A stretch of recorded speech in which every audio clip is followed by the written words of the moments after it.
श्री स्वामी समर्थ. आपल्याला जसे अनुभव येतात तसे सगळ्यांनाच अनुभव येत असतात. अभिनेत्यांनासुद्धा असेच अनुभव येत असतात. अनेक अभिनेत्यांना श्री स्वामींचा अनुभव आलेला आहे आणि बऱ्याच अभिनेत्यांनी अभिनेत्रींनी त्यांचे स्वामींची त्यांना आलेले अनुभव नेहमीच सांगत आलेले आहेत. असाच एक अभिनेता, अतिशय लोकप्रिय असा असलेला अभिनेता जितेंद्र जोशी ह्याचे नाव आपल्याला घेता येईल. त्याने आपल्या आगळ्यावेगळ्या शैलीने सगळ्या प्रेक्षकांची मनं तर जिंकलीच. भूमिका विनोदी असो की गंभीर, दोन्हीही त्याने अगदी उत्कृष्टरित्या साकारलेले आहेत. नुकत्याच आलेल्या त्याच्या गोदावरी या चित्रपटातील अभिनयाचं प्रचंड कौतुक झालं.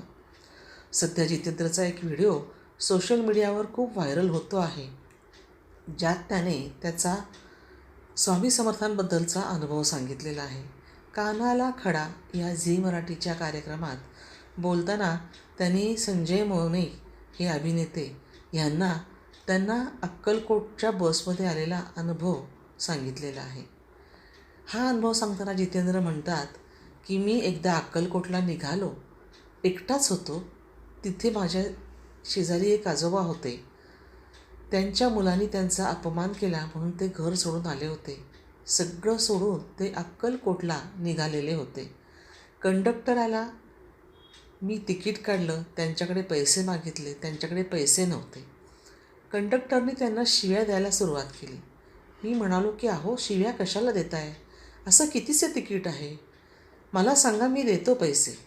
आणि मी त्या आजोबांचे पैसे दिले आणि त्यांच्या शेजारी जाऊन बसलो.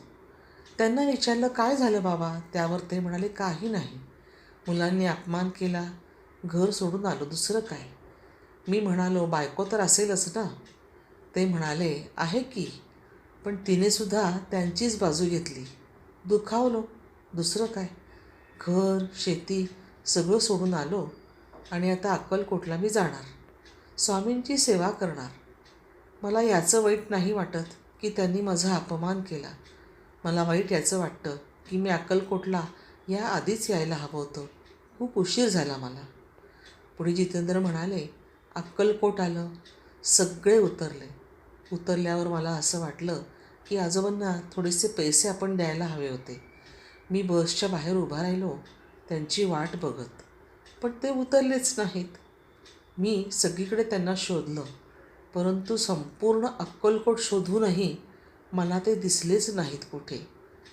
ते काय होते हे मला ठाऊक नाही, पण ते मला शिकवून गेले. संसारात राहूनही अलिप्त राहता आलं पाहिजे. आपलं असं काहीच नसतं. दुसऱ्याला देता येईल तेवढा आनंद द्यायचा, पण अपेक्षा मात्र करायची नाही, कारण सगळंच मनासारखं घडत नाही. तर हा जो अक्कलकोटचा अनुभव त्यांना आला, त्याच्यावर त्यांचं असं म्हणणं होतं की ते जे कोणी होते ते मला परत कधीच भेटले नाहीत. अर्थातच ते नक्कीच स्वामींच्या रूपात माझे शेजारी बसले होते आणि त्यांनी फक्त मला एक धडा शिकवला की संसारात राहूनही अलिप्त राहा, आणि म्हणजेच तुम्हाला तुमच्या सुखापर्यंत पोचता येईल आणि त्यातच खरं सुख आहे. संसारात राहून प्रत्येक गोष्टीत आपण लक्ष घालण्यापेक्षा, प्रत्येक गोष्टीचा आपण त्रास करून घेण्यापेक्षा आपल्याला वेगळं होता आलं पाहिजे. ते स्वतःसुद्धा म्हणाले मला अक्कलकोटला जायचं आहे, परंतु खरं सांगायचं तर ते अक्कलकोटलाच होते. फक्त माझ्यासोबत काही क्षण घालवण्यासाठी ते माझ्याजवळ बसले होते, फक्त एवढंच सांगण्यासाठी की आनंदी राहण्याचा प्रयत्न करा, दुसऱ्याला देता येईल तेवढं देता येईल तसा आनंद द्या, आणि आनंद देताना आपण त्यांच्याकडनं कोणती अपेक्षा ठेवायची नाही आणि मनाशी हे सतत घोकायचं की सगळं आपल्या मनासारखं घडत नाही, आपलं असं इथे काहीच नसतं. आणि म्हणूनच आपण फक्त शरीराने इथे जन्माला येतो आणि मन मात्र आपलं आपण अध्यात्माकडे किंवा आपल्या ईश्वरचरणी अर्पण करायचं असतं. तर हा अनुभव मला देताना माझ्या मते खुद्द स्वामी स्वतःच आलेले होते आणि त्यांनीच हा अनुभव नक्कीच दिला, कारण त्यानंतर मला ते परत कुठेच दिसले नाही. कारण ते माझ्या शेजारीच होते. मी उतरल्यानंतर ते उतरले असते, परंतु मी उतरल्यानंतर त्यांच्यासाठी वाट बघत होतो ते मला कुठेच दिसले नाही. इतकंच काय, अक्कलकोटामध्येही मला कुठेच सापडले नाहीत. अक्कलकोट असं किती मोठंसं गाव आहे, परंतु त्यांचा मला कुठेच शोध लागला नाही. याचाच अर्थ हा आहे की स्वामी स्वतः मला हा अनुभव द्यायला आले होते. भक्त हो, स्वामी कुठल्या रूपात कसे येतील याचा कधीच भरोसा नाही.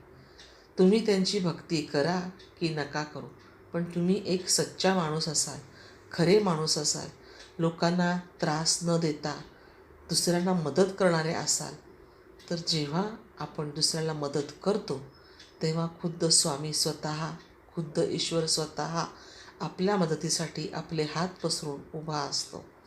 आणि म्हणूनच जितेंद्र जोशी म्हणतात की त्यानंतर मला खरी स्वामींची ओढ लागली आणि खरं सांगायचं म्हणजे स्वामी काय आहेत हे सुद्धा मला कळलं. तर असा अनुभव प्रत्येकाला येत असतो आणि प्रत्येकजण सांगत असतो. फक्त प्रत्येकाच्या अनुभवांचे प्रकार वेगळे असतात. स्वामी वेगवेगळ्या तऱ्हेने, वेगवेगळ्या रूपाने त्यांना अनुभव देतात आणि आपण स्वतः अजूनही जिवंत आहोत ह्याचा प्रत्ययही देतात.